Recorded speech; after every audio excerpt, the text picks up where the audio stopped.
Hi guys, welcome back. It's Skye and Cal here. Now, normally our podcast conversations are quite fun and fluffy and a bit ridiculous sometimes, but we've got something a little bit more serious to touch on today. It is Are You Okay Day. So all things mental health, all right? things mental health, we're going to deep dive. Cal, are you okay? Yes, thank you, Skye. I am okay. Thanks for asking. And I feel like more people should be asking others, especially those that are close around them, if they're okay. 100%. Are you okay? How are you, doll? I feel like mental health is everyone has some level of mental health these days because of how fast-paced life is and it's stressful and with social media and everything, it's it's not it's not hard to have a down day or compare your life to others and feel shit about yourself or get into those ruts where you're like, oh, I feel, bit sad today. And as a girl with ADHD, I have a lot of emotions. So yeah, I'm good. I feel like I manage my mental health really well. But yeah, it's important to ask men, especially, I feel, because you guys kind of close down, don't you? Yeah, I feel like it's just like something that most guys don't want to talk about. And I remember saying this a lot in the jungle. Like a lot of girls talk about their mental health and stuff like that. But and I feel like emotions. I feel like it's frowned upon when guys talk about their mental health. Which is so weird. I feel like we need to change that. Yeah. And I feel like over the last couple of years, it is becoming more acceptable for guys to start talking about their mental health. And I feel like it's going a long way and it's going in the right direction, Yeah, but even because of that taboo, that would even cause problems for guys because they feel like they have to put on a front or fake their emotions or how they really feel, so that would be really hard. Well, yeah, I think it's like you're looked at as like, oh, you're the masculine energy, you're the strong one, you're the one that like people need to break down. Yeah. So then like when you are feeling the type of way, you don't want to like express that to anyone because like you're like, oh, I feel wrong by doing this. I'm not supposed to be doing this. When it's like, no, men and women can feel equally as emotional over certain things. 100%. Don't ever be afraid to speak up and let others know how you feel. But I also think it's important to have people in your life who will ask those questions and like get it out of you, because a lot of people are closed off and do feel really embarrassed about talking about their mental health, and a lot of people are probably a bit ashamed of it. 100%. I was ashamed of it. I would like, if I was having a down day, I was like, oh, like this is not me. Like people know me as like this like happy-go-lucky guy, like unfazed, unbothered, like, and I'm like, that's like the persona that I have to like upkeep when I'm like, so when I do feel shit, I'm like, this is not who I am. And I'm like, well, it's normal. I need to tell myself it's normal to not have good days. It's so normal. And I think it's important to share that with your audience as well, so they don't think, is there something wrong with me? Like if they're following all these people that are just always happy, always positive, nothing's going wrong in their life, they're probably like, well, yeah, I'm a fuck up. Like I feel like it's easy to really put yourself down 100% and compare, because you don't feel like you're an abnormal. Yeah, you've got abnormal feelings or thoughts, or you're not doing as well. Minority? Yeah, like you're in a minority. That's what I was trying to say. Why are you looking so confused? Like, it's like... Minority means like you're the norm? No. Or you're not the norm. Yeah, so like if a guy is feeling the type of way that, like, feeling a bit emotional or his mental health's taking a bit of a hit and he doesn't see guys like expressing their mental health, then he would feel like an abnormal... Oh. Yeah, he would feel like it's not okay to do that. Yeah, he would feel like an abnormality. I wonder why that is for men. Like, why? I don't know. I don't know. Strange. I don't know. We definitely need to change that. It must be just because, like I said, the masculine energy, guys have this thing, a bit of a weight on their shoulders that, like, they need to be the strongest in the household for, like, the wife to kneel on, the kids to, you know what I mean? Yes. So, like, they've got to stay strong for the family in a sense, because girls typically can be and are more emotional. Oh, I cry all the time, and I will cry in front of people. Like, I'm never embarrassed to... I'm just someone who will just let you know how I'm feeling. Like, I feel like you can read my face, you can read my energy. Like, if I'm sad, if I'm happy, if I'm low on energy, like, you can tell. But a lot of people, shut off to that. But my mum was the same because she was a single mum. She always had to, like, have a brave face. And, like, if we saw her cry, it was serious. It was not good. But I'm the opposite. My kids see me cry all the time. They're like, Mom, not again. Yeah, like, oh, she's dropped an egg. Just wait for it. There's a cyclone coming. But no, I feel like it's good to just let your emotion out. I feel like that's one way I've learnt to deal with my mental health. And if I am struggling, I feel like having a good cry or just like letting off the steam. Yeah, talking to your friends. Yeah, it really talking helps. to your family, you know. And venting. Yeah, it's because I feel like if you bottle things up, then it gets to a point where it's so overwhelming, it'll make you feel even worse. Yeah, yeah. Where if you just like talk to your close friends or family about like how you're feeling, you'll instantly feel better, you know? And there shouldn't be any judgment anyway with your family and friends if they're truly your friends. They won't judge you. Yeah, They just want to see you succeed and like be there to support you, right? 100%. Well, that's why they've got counselors. Like most people you'll find these days have a counselor or a shrink or What's like a shrink? A counselor. Oh. Yeah, or someone they'll just go and, you know, open up to, someone they can go to and tell their life to that, and they won't feel judged. Yeah, like somebody with a neutral like standpoint. Yeah. Or they can say like, oh, well, there's a reason why you're doing this and it's because of that. Like you don't have to feel ashamed of why you're doing these certain things or why you're feeling this way, because this is why. I feel like I definitely need to go get counseling. I definitely have some embedded traumas, but we all do. There's no one that doesn't have trauma. There's always somebody with trauma. Everyone has trauma, but it's like I kind of ignore it. I'm like, oh, I'm too busy for that. Yeah. I'm like, oh, don't really feel like unpacking what my traumas are today. Yeah, because it can be like a can of worms. Yeah. Like it just like when you take the lid off, it all comes out, and then this is like exactly like I'm really fucked up. a kettle. Yeah, but I'm not. I tell people that I'm like I'm mentally unwell. Like, and people know. I shouldn't laugh. I'm just laughing the way you express it. Like I'm like, but aren't we all a little bit? And it's okay. Yeah. So what do you find gets you into those funks, if you ever have been in one? I feel like for me, like if my mental health is taking a turn, because sometimes it can be like one day I wake up and I'm just like, oh, I feel shit today. I feel shit today. And then you just kind of get on with your day and then it irons itself out. The next day you're good again, right? But if I see myself starting to feel a little bit more like in a negative light over like a few days, then I kind of reflect on what I'm doing differently. And usually it's something that I'm doing differently in my life that's causing me to feel that way. Like what? Not going to the gym? Correct. That's a perfect example. Like eating bad food. Yeah. Like just like, if I'm not in my routine, getting up, going to the gym, and I'm just like on my phone scrolling or not feeling productive, and I just continue to do that, then I feel like I'm on a downward spiral. Yeah, you know? 100%. And as soon as you get yourself back on the horse and go through your normal day and doing the things that you enjoy, like spending time with your friends, your family. Filling up your cup. Yeah, filling up your own cup, then you just kind of go back to your normal self. You know? And you feel better. But it's hard to like know what it is. You know what I mean? I think over time I've learned to know why I feel certain ways, and it's because I'm either feeling like I'm not productive. Yes, I'm like beating that's a myself big one up for me. Yeah, and you feel guilty. You feel guilty. I'm not doing enough. Like I need to be better. I think I need to practice this too. Is more self-love and like speaking to myself kindly. Like if I have a day where I don't feel good, or I have a shit day, I don't have tan on, or I just feel like sluggish, that can get me down. But you know what's so crazy is I was thinking about this morning. I'm like, I feel like I'm so much more aware of my mental health since becoming a mum.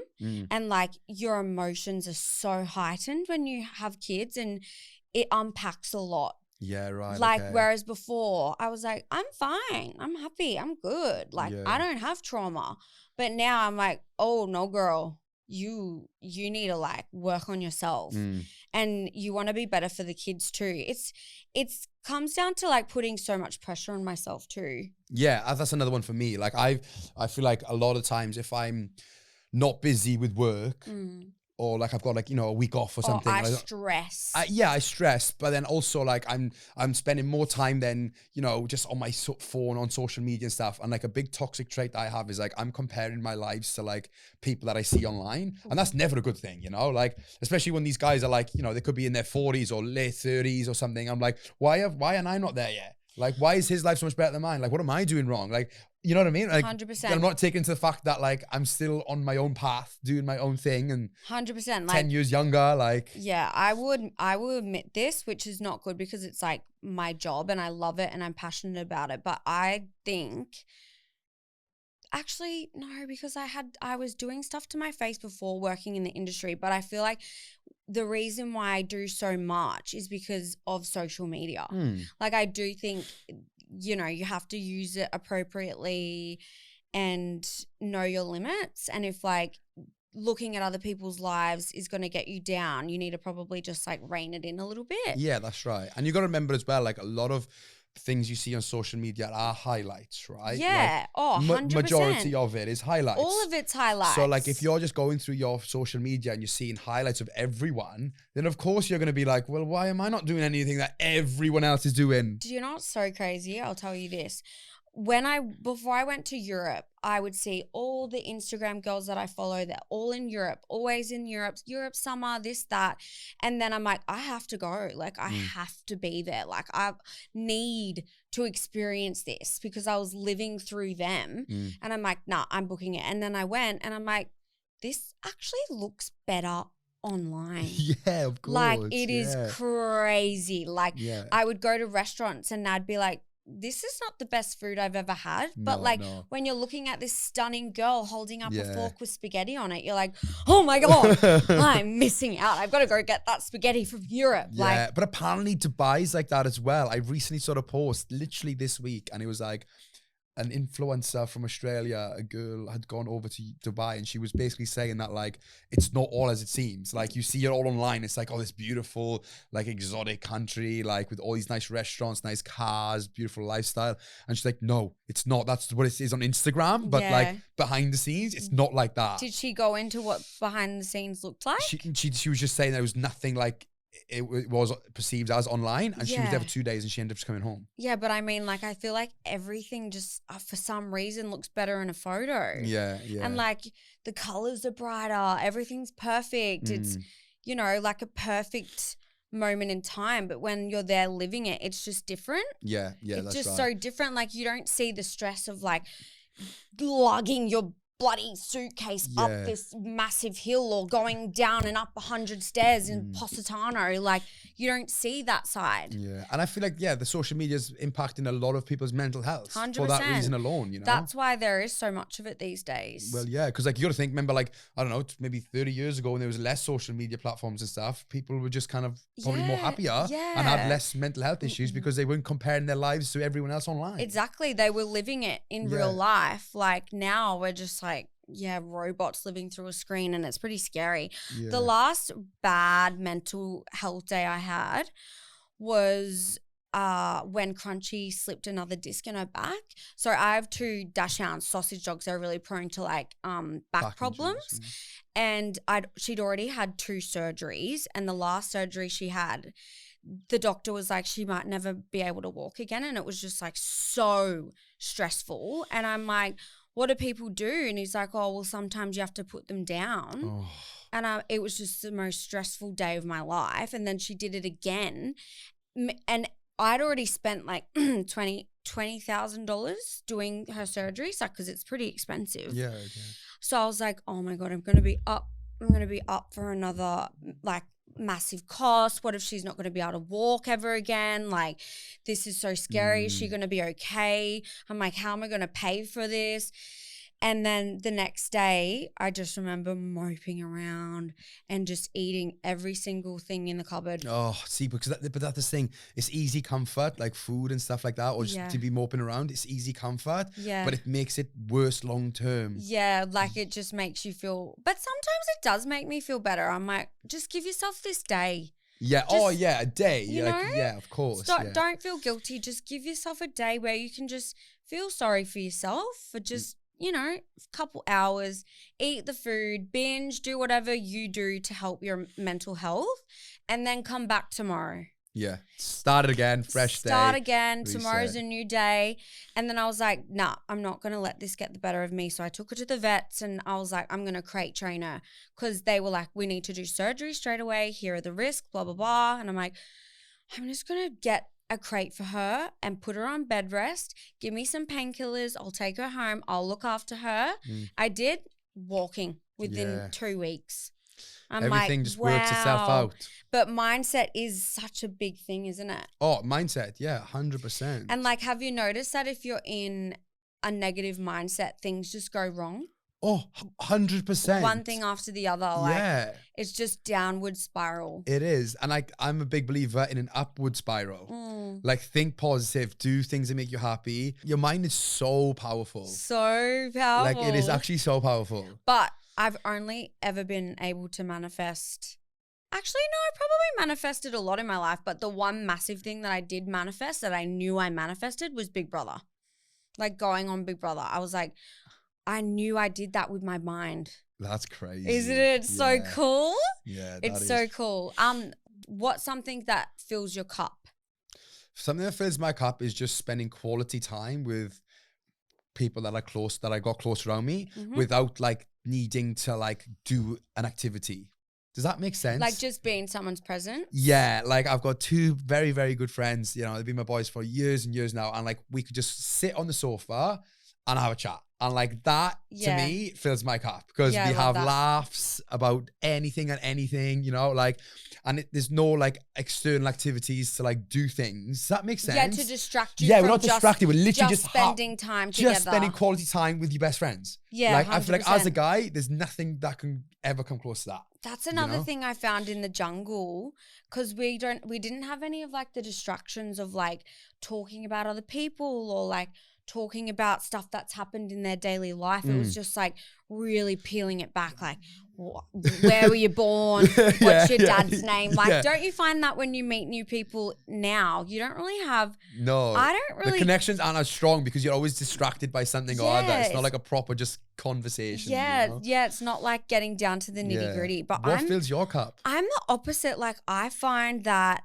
like yesterday I went to my friend's house because the teachers had like a strike. I don't know what happened, but basically Forrest was off school and I went over to my friend's house so he could have a play with her sons. And we just sat around the pool all day and I'm like, I'm getting so anxious. Like I hate just doing nothing. Like I really don't think it's good for my mind or my mental health. Like I've really struggled to sit still and just like, I just want to get up and like move around. And like back in the day, I used to do all my own admin. Like I would do my own emails and reply to brands myself.